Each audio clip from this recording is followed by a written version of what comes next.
नमस्कार, मी प्रज्ञावंत गायकवाड. आपण पाहत आहात बातम्या 24 तास. आज परळीमध्ये एससी उपवर्गीकरणाच्या विरोधामध्ये आज जो मोर्चा आहे, प्रचंड मोर्चा निघाल्याचं आपल्याला पाहायला मिळतं. आणि त्या अनुषंगाने परळी गावचे नागरिक आपल्या सोबत आहेत. त्या मोर्चाच्या संदर्भामध्ये त्यांचं मत काय जाणून घेण्याचा प्रयत्न आपण करणार आहोत बातम्या 24 तासच्या माध्यमातून. तर आपल्यासोबत मोर्चाचं आयोजन महाराव काठी या ठिकाणी संपूर्ण महाराष्ट्रभर एससी उपकरणे विरोधामध्ये मोर्चा काढण्यात आहे. परळी शहरामध्ये हे परळी शहर या चळवळीचं केंद्रबिंदू आहे आणि परळी शहरातला फार मोठा प्रचंड असा मोर्चा होणार आहे.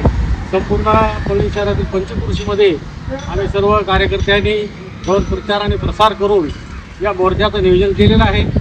खऱ्या अर्थानं या महाराष्ट्रात आणि देशाचं शासन हे आपसामध्ये एक दुसऱ्याला भिडून या ठिकाणी गुन्हे निर्माण करण्याचा प्रयत्न करत आहे. आणि या शासनाचा हा डाव हा केंद्र हटवण्यासाठी संपूर्ण महाराष्ट्रभर शिवसेनाने रंगाच्या आंबेडकर साहेबांच्या नेतृत्वाखाली प्रचंड असे मोठे मोर्चे निघत आहेत. त्यापैकी परळीचा हा मोर्चा फार ऐतिहासिक होणार आहे, फार मोठा होणार आहे. आणि या मोर्चाच्या नियोजनामध्ये आम्ही संपूर्ण टीम या ठिकाणी सहभागी आहोत आणि आनंदराज आंबेडकर यांच्या पाठीशी आम्ही भक्कमपणे उभा असून या महाराष्ट्र शासनाचे जे षडयंत्र आहे ते निश्चितच आम्ही हाणून पाडू आणि या ठिकाणी उपवर्गीकरण होऊ देणार नाही अशा प्रकारच्या या ठिकाणी आपल्या माध्यमातून आम्ही गवत येतो. त्याचबरोबर बाधक समाजाचे नेते आपल्यासोबत असलं पाहिजे असं कुठेतरी आपल्याकडे जमले. बाधक समाजाचे नेते तरी आपल्यासोबत आहे. आपण आपल्या ज्या बाबासाहेब आंबेडकरांनी आरक्षणाची केली आणि या एसटी प्रवर्गातील एकोणसाठ जातींना आज ठरत आहे.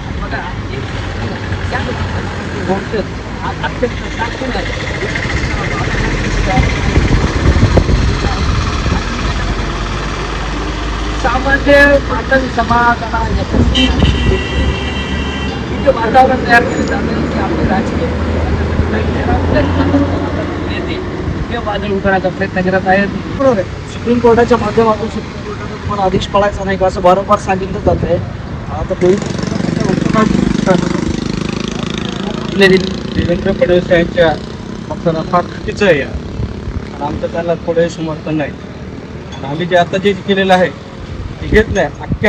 अख्ख्या महाराष्ट्रभर हे आंदोलन चालणार आहे आणि येणाऱ्या डिसेंबरच्या टायमाला शिवसेनेने आनंदराज आंबेडकर फायनल डिसिजन घेणार. 1 ऑगस्टला म्हणजे अण्णाभाऊ साठेंच्या जयंतीच्या निमित्तानं दुर्दैवी उदाहरता ज्यांना जे प्रचंड मोर्चा महाराष्ट्रामधून निघतोय त्याचा त्या रेट्यामुळं कदाचित हा निर्णय पुढे ढकलला असं वाटतं. महाराष्ट्राच्या मुख्यमंत्र्यांना हेही माहीत आहे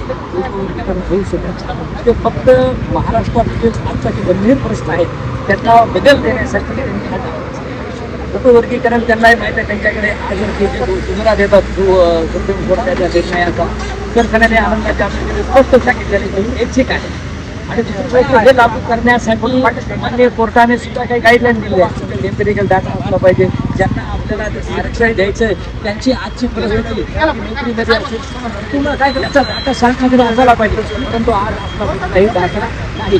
एक पण जरी बदल आज आणि फक्त त्या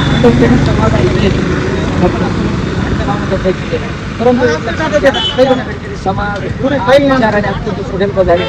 माहीत आहे कुठे काय करायचं. मंडल आयोगाचा आपण इतिहास पाहिला तर आदरणीय प्रकाशजी आंबेडकर यांनी शासनाला भाग पाडलं होतं मंडल आयोग लागू करणार. ते तर ओबीसी साठी होतं. आता आमच्या हक्काचा आणि अधिकाराचा प्रश्न आहे. फडणवीस असतील नाही अख्खं महाराष्ट्राचं मंत्रिमंडळ असेल त्यांनी किती आटापेटा केला तरी महाराष्ट्रामध्ये उपवर्गीकरण लागू होत नाही. तर एससी उपवर्गीकरणाच्या समर्थनामध्ये लातूरमध्ये मोर्चा होता. अजिंक्य चांदणे त्या ठिकाणी आलेली होती. त्यांच्या माध्यमातून सांगण्यात येत होतं जाहीर सभेच्या माध्यमातून सांगत होती की बाळासाहेब आंबेडकरांनी जर याच्यामध्ये सहभाग घेतला तर याच्यावरती काहीतरी तोडगा निघू शकतो. त्याच्यामध्ये निश्चितच या देशाचे नेते बाळासाहेब आंबेडकर यांचा फार जण आहे या महाराष्ट्राच्या देशामध्ये. बाळासाहेब आंबेडकरांच्या लक्ष घातलं हा प्रश्न या ठिकाणी मार्गी लागणार आहे. आम्हाला असं वाटतं की बाळासाहेब आंबेडकरांनी या प्रश्नामध्ये लक्ष घातलेलं आहे.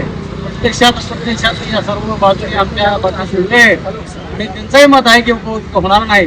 वंचित बहुजन आघाडीच्या माध्यमातून अनेक कार्यकर्ते हे बोलत आहेत आणि बाळासाहेब सुद्धा हेच बोलत आहेत. होणार नाही.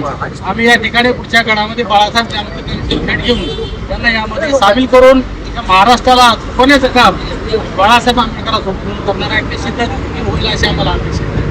आपण माहितीमध्ये आता या आरक्षणाच्या विरोधामध्ये हा प्रचंड मोर्चा घेऊन आता ही परवेगळी सगळी जनता चाललेली आपल्याला पाहायला मिळते. मोठा जनसमुदाय ओसंडून वाहिलेला आपल्याला पाहायला मिळतो. ही लोक देखील त्या ठिकाणी दाखल होणार आहेत. या संदर्भातले आपल्या बातम्या 24 तासच्या कॅमेरामन दिनेश कांबळेसह प्रज्ञावंत गायकवाड, बातम्या 24 तास.